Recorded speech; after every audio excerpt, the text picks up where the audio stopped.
भारतीयांचं स्वप्न आहे. देशातील प्रत्येक तरुणाच्या कर्तृत्वातून, प्रत्येक शेतकऱ्याच्या परिश्रमातून आणि नागरिकांच्या सक्रिय सहभागातून आणि आपल्या लाडक्या बहिणींच्या आत्मसन्मानातून हे स्वप्न नक्कीच साकार झाल्याशिवाय राहणार नाही.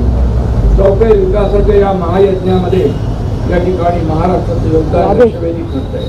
महाराष्ट्र म्हटलं की डोळ्यासमोर येतो पराक्रमाचा भव्य इतिहास, संतांची समतेची शिकवण, शेतकऱ्यांचे कष्ट, कामगारांची मेहनत आणि युवा शक्तीचं सामर्थ्य, मुंबईची आर्थिक ताकद, पुण्याची ज्ञानवैभव, कोकणाची निसर्ग संपदा, विदर्भाची सुपीक शेती, मराठवाड्याची जिद्द आणि पश्चिम महाराष्ट्राची सहकार चळवळ यातून महाराष्ट्राची देशव्यापी ओळख निर्माण झाली आहे आणि ती दिवसेंदिवस वाढत अधिक ठळक होती आहे, वाढत जाते आहे.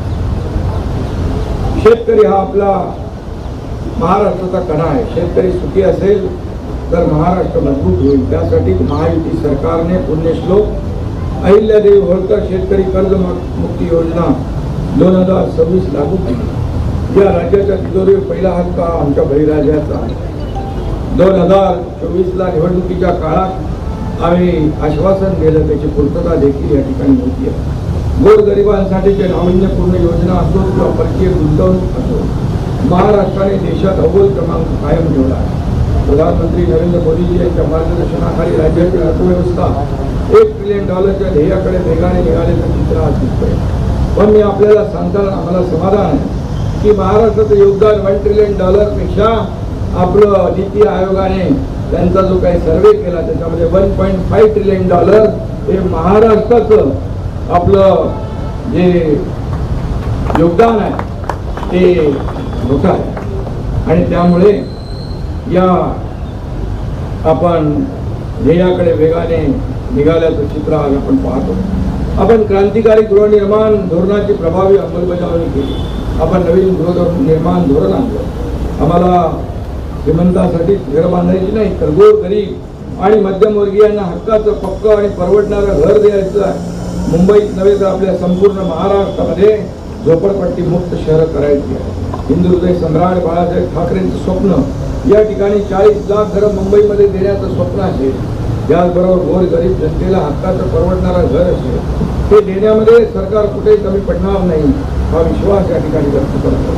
नुकतेच राज्यातील नगरपालिका व पालिकांच्या विकासासाठी 44 कोटी रुपयांचं अर्बन चॅलेंज फंड अभियानही आपण सुरू केलेलं आहे. विकसित भारत, विकसित महाराष्ट्राच्या या प्रवासात ठाण्यासारख्या झपाट्याने विकसित होणाऱ्या जिल्ह्याचं योगदान अतिशय महत्त्वाचं. माझ्या बंधू भगिनींनो, मी ठाण्याचा आमदार होतो. आपण मला आमदार केलं, मग पालकमंत्री झालो, पुढे राज्याचा विरोधी पक्षनेता झालो, मुख्यमंत्री झालो, आता उपमुख्यमंत्री म्हणून देखील काम करतो. मला संपूर्ण काळात या ठाण्याच्या जिल्ह्याच्या सर्वांगीण विकासाची सेवा करण्याचं भाग्य मला मिळालं आहे. हे मी माझं परम भाग्य समजतो. आज ठाणे शहराचा चेहरा मोहरा बदलतोय.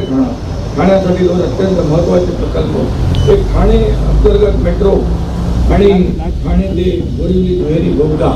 ठाणे अंतर्गत मेट्रो ही शहराची गरज आहे, पण काही लोकांच्या शंका असतील तर त्या शंका दूर करून ठाणेकरांना विश्वासात घेऊनच हा प्रकल्प पुढे घेऊन जाऊ. आणि त्याचबरोबर ठाणे ते बोरिवली दुहेरी बोगदा हा सुद्धा गेम चेंजर प्रकल्प ठरणार. त्याचबरोबर क्लस्टरची कामं सुरू झाली आहे. ते 15-20 वर्ष या ठाणे जिल्ह्याने क्लस्टरची लढाई लढली आहे. क्लस्टरच्या माध्यमातून देखील लोकांचं जीवन सुसह्य करणं, त्याचबरोबर त्यांना अम्युनिटी देणं, ओपन स्पेस देणं, मोठ्या सर्व सुविधा युक्त अतिशय रिबिल्ड ऑफ सिटी अशा प्रकारचं एक आपलं क्लस्टर आहे. आणि त्यामध्ये देखील काही अधिकृत इमारतींच्या शंका असतील तर त्यांच्यावरही कुठलाही अन्याय होणार नाही. त्यांचा हक्क त्यांना मिळेल, त्यांचा न्याय त्यांना मिळेल. आणि म्हणूनच या ठिकाणी नुकतंच ठाण्याच्या बाजूने दुसऱ्या मोर्चाचं कामही सुरू झालेलं आहे. ठाणे शहरात 302 कोटींचा मलनिस्सारण प्रकल्प देखील मंजूर आपण केला आहे. या धर्तीवर अंबरनाथसाठी सुद्धा 150 कोटी रुपयाचा प्रकल्प मंजूर केला. नागरिकांचं जीवन सुसह्य करणारे कोट्यावधी रुपयांचे प्रकल्प ठाण्यासह संपूर्ण MMRमध्ये सुरू आहे. ठाण्यातील 900 खाटांचं राज्यातील सर्वात मोठं सिव्हिल हॉस्पिटल याच वर्षात सुरू करण्याचे निर्देश मी दिलेले आहेत. मला विश्वास आहे ते देखील लवकर सुरू होईल. हे रुग्णालय ठाणे पालघर गोरगरीब रुग्णांसाठी मोठा आधार ठरेल. आणि म्हणून ठाणे जिल्हा केवळ एक शहरे नाही, ठाणे जिल्हा म्हणजे यामध्ये अनेक शहर आहेत. आणि म्हणून तर ग्रामीण भागाच्या सर्वांगीण विकासासाठी अनेक योजना आपण राबवतो. कृषी आंतरिकीकरण योजनेतून 52 लाभार्थ्यांना थेट निधी देण्यात आला. ॲग्रिस्टॅक प्रणालीवर 97,000पेक्षा जास्त शेतकऱ्यांची नोंद केली आहे. जिल्हा परिषद सेस योजनेतून 2100 लाभार्थ्यांना सुधारित शेती अवजारं, सिंचन साहित्य, तार कुंपण, प्लास्टिक मल्चिंग, ताडपत्री, फुल शेती आणि महिला बचत गटांना ई कार्डद्वारे मदत करण्यात आली आहे.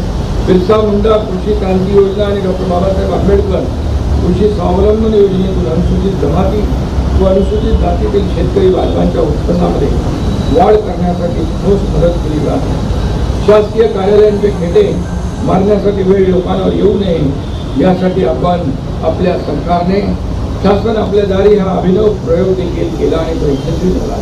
आता ठाणे जिल्ह्यात छत्रपती शिवाजी महाराज महाराजस्व समाधान शिबिर अभियान राबवून 35,000 लाभार्थ्यांना थेट लाभ देण्यात आला.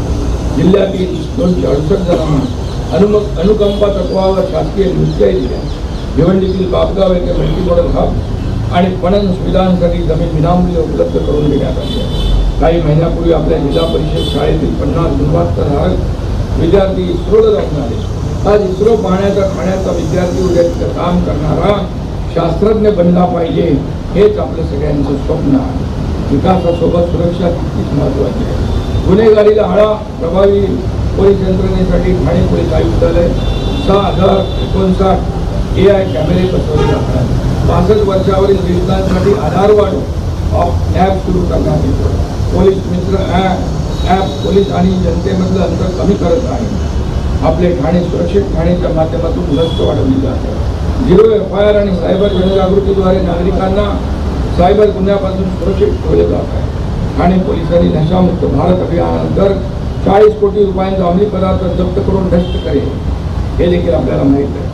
तरुणांचं आयुष्य उद्ध्वस्त करणाऱ्यांना क्षमा केली जाणार नाही. भेसळ करणाऱ्यांना देखील क्षमा केली जाणार नाही. परवाच बैठकीमध्ये मी सांगितलं, भेसळ जे करतील, लहान मुलांच्या जीवाची खेळतील, नागरिकांची खेळतील, त्यांना मकोकासारखा कायदा लावून त्यांना जेरबंद करण्याच्या सूचना देखील दिलेल्या आहेत. आजची खऱ्या अर्थाने ही काळाची गरज आहे. आजची तरुण पिढी मागे वळून पाहणारी नाही, तर जबाबदारी खांद्यावर घेऊन काम करणारी पिढी आहे. जग बदलण्याची स्वप्ने पाहणारे तुम्ही तरुण, खऱ्या अर्थाने तरुण पिढी स्मार्ट आहे. नवा विकसित आत्मनिर्भर भारताची जबाबदारी त्यांच्याच खांद्यावर आहे. ही पिढी कॉपी पेस्ट करणारी नाही, क्रिएट अँड चॅलेंज करणारी आहे. मला माहिती आहे आजच्या तरुणांची भाषा वेगळी आहे. ते AI, ChatGPT आणि कोडिंगच्या जगात जगत आहे.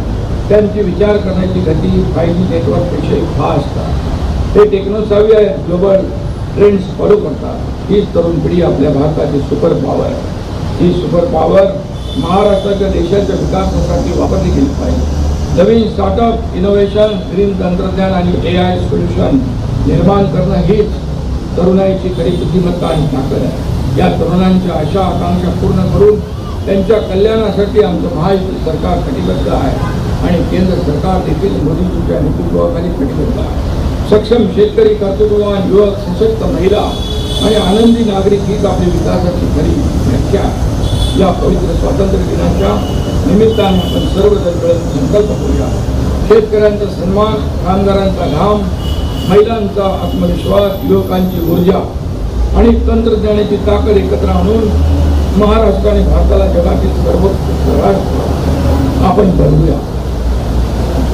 आपल्या प्रत्येकाच्या कामात प्रामाणिकपणे, विचारात राष्ट्रभक्ती, वागण्यात माणुसकी आणि कृतीत जबाबदारी असेल तर भारताला जगातील महासत्ता बनवण्यापासून कोणीही रोखू शकणार नाही. आज हर घर तिरंगा आहे. इथे तिरंगा डौलाने फडकतोय. हा तिरंगा आपला अभिमान आहे, हा आपला स्वाभिमान आहे. हा तिरंगा स्वातंत्र्यवीरांच्या बलिदानाची आठवण आहे. हा तिरंगा देशाच्या सीमांचं रक्षण करणाऱ्या जवानांचा, शौर्याचा आहे आणि हा तिरंगा विकसित आणि आत्मनिर्भर भारताचं स्वप्न आहे. तिरंगा फक्त आकाशात नाही तर आपल्या प्रत्येक कृतीत उंच करतो. माझा भारत, माझा अभिमान, माझा महाराष्ट्र, माझा स्वाभिमान. श्री सरदेव अटल बिहारी वाजपेयी यांच्या एका कवितेने भाषणाचा समारोप करतो. ये चंदन की भूमि है, अभिनंदन की भूमि है. ये चंदन की भूमि है, अभिनंदन की भूमि है. यह तर्पण की भूमि है, अर्पण की भूमि है. इसका कंकर कंकर, कंकर शंकर है. इसका बिंदु बिंदु गंगा जल है. हम जिएंगे तो इसके लिए, हम मरेंगे तो इसके लिए. और मरने के बाद भी गंगा जल में बहती हुई हमारी अस्थियों को कान लगाकर सुनोगे तो एक ही आवाज आएगी, भारत माता की जय, भारत माता की जय, जय हिंद, जय महाराष्ट्र, वंदे मातरम. धन्यवाद आदरणीय पालकमंत्री श्री एकनाथजी शिंदे. यानंतर माननीय पालकमंत्री इतर मान्यवरांसह तिथे उपस्थित स्वातंत्र्य सैनिक, शहीद जवानांच्या